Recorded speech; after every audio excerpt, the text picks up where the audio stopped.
సరే ఒక మంచి కార్యక్రమం చేయాలన్నా బాధ్యత తీసుకునే బాధ్యత మీ మీద ఉంది. మీరు ఎవరైనా సరే తప్పులు చేసి చనిపోవడానికి వీలు లేదు. అందుకే నేను చెప్పాను, ఇమ్మీడియట్ గా ఆ హాస్టల్ని క్లోజ్ చేసి, ఆ స్కూల్ని క్లోజ్ చేసి, ఆ పిల్లల్ని వేరే స్కూల్లో చేర్పించి ప్రభుత్వమే చదివించే బాధ్యత తీసుకుంటామని మీ అందరికి హామీ ఇస్తున్నా, రాష్ట్ర ప్రజానికానికి హామీ ఇస్తున్నా. రెండోది, ఎవరైతే బాధ్యత రాహిత్యంగా పనిచేశారో ఇమ్మీడియట్ కలెక్టర్కి ఆదేశాలు ఇస్తున్నా, అరెస్ట్ చేయమని. ముందు అరెస్ట్ చేసి జైల్లో పెడితే రేపు ఇంకొకటి ఏదైనా చేయాలంటే 2 సార్లు ఆలోచిస్తారు. నెగ్లిజెన్స్ కూడా చాలా బాధ. ఓసారి మంచి ఉద్దేశం మీకు ఉండొచ్చు కానీ మీ మంచి ఉద్దేశంతో ప్రజలను చంపడం కూడా కరెక్ట్ కాదు.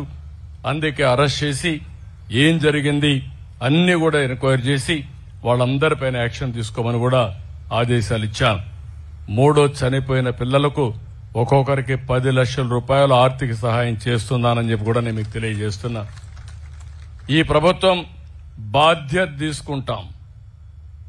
వాళ్ళందరి ఆరోగ్యం బాగుపడే వరకు ప్రభుత్వమే ఖర్చు పెట్టి బెస్ట్ వైద్యాన్ని ఇచ్చి మళ్లా వాళ్లు బాగా కోలుకున్న తర్వాత ఇంటికి పంపించే కార్యక్రమాన్ని చేస్తాం. వాళ్ళకి ఏదైనా అవసరమైతే ఆర్థిక సహాయం చేస్తాను. కానీ మళ్లీ చెప్తున్నా, బాధ్యత తీసుకుంటాం. తప్పు చేసిన వాళ్ళని కఠినంగా శిక్షిస్తాం. ఇది ఫస్ట్ది. నేను అందుకే ఒక మాట అంటే మీరు అనేవాళ్ళు, ఈ మధ్యకాలంలో పాత రోజులు గుర్తు రావాలి. తప్పు చేసిన వాడు ఎంత గొప్పవాడైనా సరే వాడిని శిక్షిస్తేనే మిగిలిన వాళ్ళకి భయం ఉంటుంది. రాష్ట్రంలో ప్రజలకి ఒక లా అండ్ ఆర్డర్ ఉంటుంది. ఈ విషయం మీరు గుర్తుపెట్టుకోవాల్సిందిగా మిమ్మల్ని అందరినీ కోరుకుంటున్నా. ఇప్పుడు మన వాళ్ళు ఏదైనా చెప్పాలంటే ఒక 2 నిమిషాల్లో మీ ఐడియా చెప్పండి. ఈ యొక్క సోమశిల ప్రాజెక్ట్ ని పూర్తిగా సద్వినియోగం చేసుకునే బాధ్యత, ఇక్కడ ఏమాత్రం ఇబ్బందులు రాకుండా ఇప్పటి నుంచే దీన్ని పరిరక్షించడానికి ఏమేం చేయాలనో అన్ని చేస్తాం. చేయడమే కాదు, మీరు కూడా ఆలోచించి మీరు కూడా ముందుకొస్తే దీన్ని లాజికల్ గా మనం ముందుకు తీసుకుపోయే పరిస్థితి వస్తుంది. గేట్లను రిపేర్ చేపిస్తాం, అపరాన్ని చేస్తాం. అక్కడ స్లూయిస్ లో కూడా గోడ కట్టాలన్నారు. అవన్నీ కూడా ఏమేం కావాలన్నా అవన్నీ చేసి మొత్తం కూడా చేయడం కోసం మనం ముందుకు పోతాం. గేట్ల కోసమే ఒక 5,40,00,000 రూపాయలు అవుతుంది. ఇప్పటికీ అవన్నీ కూడా టెండర్లు పిలిచారు, అవి కూడా పూర్తి చేస్తారు. మొత్తానికి దీనికి ఒక 300 కోట్ల రాష్ట్రం మొత్తం అవుతుంది. ఇక్కడనే 140 కోట్ల రూపాయలు అవసరం అని చెప్పి కూడా ఇచ్చారు, బడ్జెట్ ఇచ్చారు. అవన్నీ కూడా చేపిస్తారని చెప్పి తెలియజేసుకుంటూ, ఇప్పుడు మీరు ఇవి కాకుండా మీ ఆలోచన ఉంటే చెప్పండి, అవి కూడా తీసుకొని మనం ముందుకు పోదాం. మాట్లాడతారా? ఏమమ్మా మాట్లాడతావా? ఏమన్నా చెప్పాలా? మాట్లాడమ్మా. ఇసాన్ మాట్లాడుతూ ఉండమ్మా. నేను మైక్ పంపిస్తాను. కూర్చో, నువ్వు కూర్చోమ్మా, అక్కడే కూర్చో. సార్ నమస్తే సార్. ముఖ్యమంత్రి వర్యులైనటువంటి శ్రీ గౌరవనీయులైన నారా చంద్రబాబు నాయుడు సార్ గారికి నమస్కారములు. మా మంత్రివర్యులైన శ్రీ ఆనం రామరాజరెడ్డి సార్ గారికి నమస్కారం. సభకు నమస్కారమ్మా. సభకు నమస్కారములు. సభకు నమస్కారం పెట్టేసి మొత్తం నువ్వు చెప్పాలని 2-3 నిమిషాలు చెప్పు. మళ్ళా టైం అవుతుంది, తిరుపతికి వెళ్లి ఫ్లైట్ వెళ్ళాలి, టైం అవుతుంది. సభకు నమస్కారములు. ఇక్కడికి వచ్చేసినటువంటి పెద్దలందరికీ నా నమస్కారములు. సార్, నా పేరు భాగ్యమ్మ. నేను సోమశిల గ్రామంలో నివాసం ఉంటున్నాను. సార్, మా గ్రామంలో ఇక్కడ చిన్న ప్రభుత్వ హాస్పిటల్ ఉంది. అందువలన ఇక్కడ ఉన్నటువంటి ప్రజలందరికీ చాలా ఇబ్బంది. ఏమైనా డెలివరీ సమయాల్లో ఏమైనా యాక్సిడెంట్లు అయినప్పుడు ఇక్కడ నుంచి 50 కిలోమీటర్ల దూరంలో ఉన్నటువంటి ఆత్మకూరు గ్రామానికి వెళ్లవలసి వస్తుంది. అందుకని మీరు పెద్ద మనసు చేసుకుని ఇక్కడ ఉన్నటువంటి చిన్న హాస్పిటల్ ను 30 పడకల హాస్పిటల్ గా చేయవలసినదిగా విన్నవించుకుంటున్నాను సార్. ఈ అవకాశం ఇచ్చిన పెద్దలందరికీ నా ధన్యవాదములు. సభకు నమస్కారం. మా ఊర్లో అదే విధంగా పశువుల హాస్పిటల్ కూడా లేదు సార్. మాకు పశువుల హాస్పిటల్ కానీ ఏదైనా ఇబ్బంది కానీ అయితే మా అనంతసాగరం దగ్గర వెళ్లాల్సి వస్తుంది. కాబట్టి మీరు పెద్ద మనసు చేసుకుని మా ఊర్లో ఒక పశువుల హాస్పిటల్ కానీ నిర్మించవలసిందిగా కూర్చున్నాం సార్. సభకు నమస్కారం. ఇక్కడ విచ్చేసిన ప్రతి ఒక్క పెద్దలకి నా నమస్కారాలు. గౌరవనీయులైన ముఖ్యమంత్రులకి నా నమస్కారాలు. గౌరవనీయులైన ఆనం రామనారాయణ సార్ గారికి నా నమస్కారములు. సార్ మా విషయం ఏమనగా సార్ మాది ఎస్టీ కాలనీ హిల్ కాలనీలో నివాసం ఉంటున్నాం సార్. మాకు అక్కడ చిన్న ట్యాంకీ అనేది నిర్మించున్నారు సార్.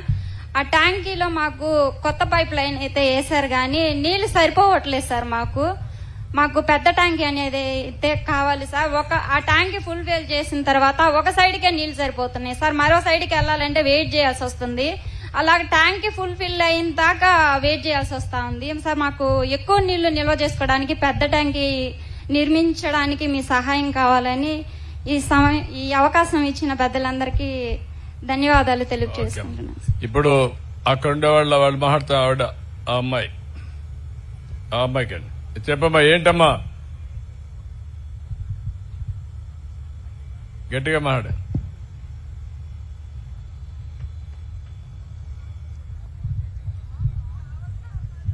మైక్ ఇలా కావాలి సార్. మాది 2002లో మీరు వాలంటీర్ రిటైర్మెంట్ రద్దు అని జీవో పంపించారు.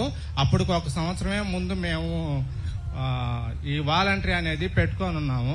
అప్పుడు మా కమిషనరు చేయలేదు సార్. అప్పటి నుంచి మేము అధికారుల కాడికి అందరికీ తిరుగుతా ఉన్నాము, కానీ మాకు ఉద్యోగం అంటూ రాలేదు సార్. అది మీకు విన్నపించుకుందామని. ఓకే అమ్మా, కనుక్కుందాం. నేను కనుక్కుంటాను, మీరు రాసేవాడిని నేను కనుక్కొని చేద్దాం. ఓకే, ఇక్కడ ఒకసారి మైక్.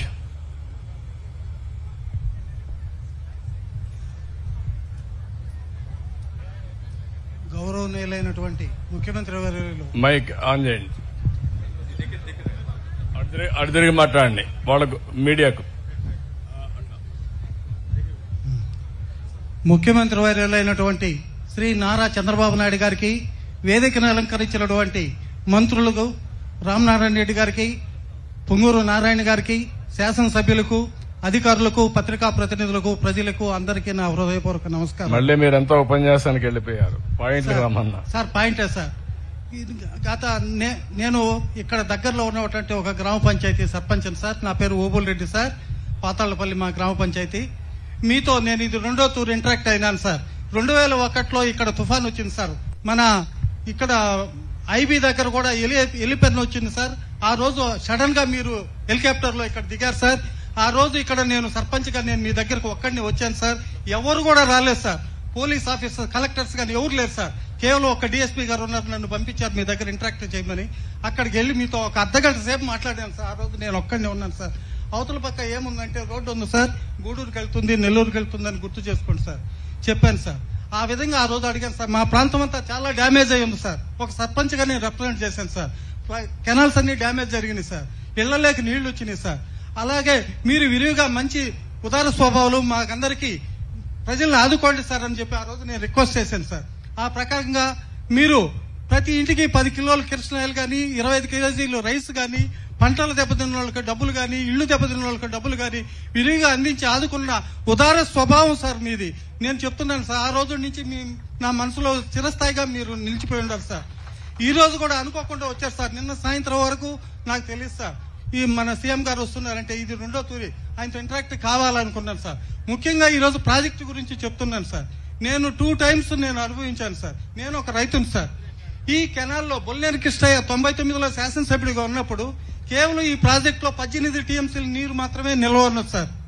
ఆ నీరుని కేవలం డెల్టా ప్రాంత శాసనసభ్యులందరూ నెల్లూరుకి తీసుకెళ్లాలా, డెల్టా ప్రాంతాన్ని తీసుకువెళ్లాలంటే మా నార్త్ వెస్ట్ ఛానల్కు ఇచ్చే ప్రసక్తి లేదు, ఇది మా హక్కు అని చెప్పి డెల్టా ప్రాంత శాసనసభ్యులందరూ కోరుకుంటే అప్పుడు బొల్లేరు కృష్ణయ్య గారు ఆప్రాన్లో దీక్ష కూర్చున్నారు సార్. ఆ రోజు మీరు శాసనసభ్యులు సార్. నేను ఆ దీక్షలో ఉన్నాను సార్. ఆ రోజు మీరు మాట్లాడి మా ప్రాంత కెనాల్ కూడా నీళ్లిప్పించి మా ప్రాంత రైతాంగాన్ని ఆదుకొని పంటలు పండించిన ఘనత మీది సార్. అందుకనే ఈ రోజు చెప్తున్నాను సార్. మళ్ళా ఈ మధ్య కూడా అదే రామనారాయణ రెడ్డి గారు కూడా ఇక్కడ మన డిస్ట్రిక్ట్ మీటింగ్ లో జరిగిన IAB meeting, irrigation advisory board meeting లో కూడా సార్ ఎంతో చెప్పారు. ఆడ కూడా నీళ్ల సమస్య వచ్చింది. కానీ ఎంతసేపు మా ప్రాంతానికి నీళ్లు ఇచ్చే ఒక రైట్ ఏర్పరచాలి సార్. శాసనసభలో చట్టం చేయండి సార్. ఉత్తరపు పారుదల కాలువ కింద ఉన్న ఆయకట్టుకు మొత్తానికి స్థిరీకరించిన తర్వాతనే మిగతా ప్రాంతానికి తీసుకెళ్లేదాకా మీరు మాకు సహకరించి మా రథాన్ని ఆదుకోవాలని నేనేమంటానంటే, మీరేంటంటే ఒకరినొకరు మనం కొట్టుకోవడానికి కాదు, నీళ్లు అనేటివి చాలా సున్నితమైన విషయం. అందుకే నేను ముందు నాయకుల మారికి కాకుండా నేను ఎక్కువ శ్రద్ధ పెడుతున్నా.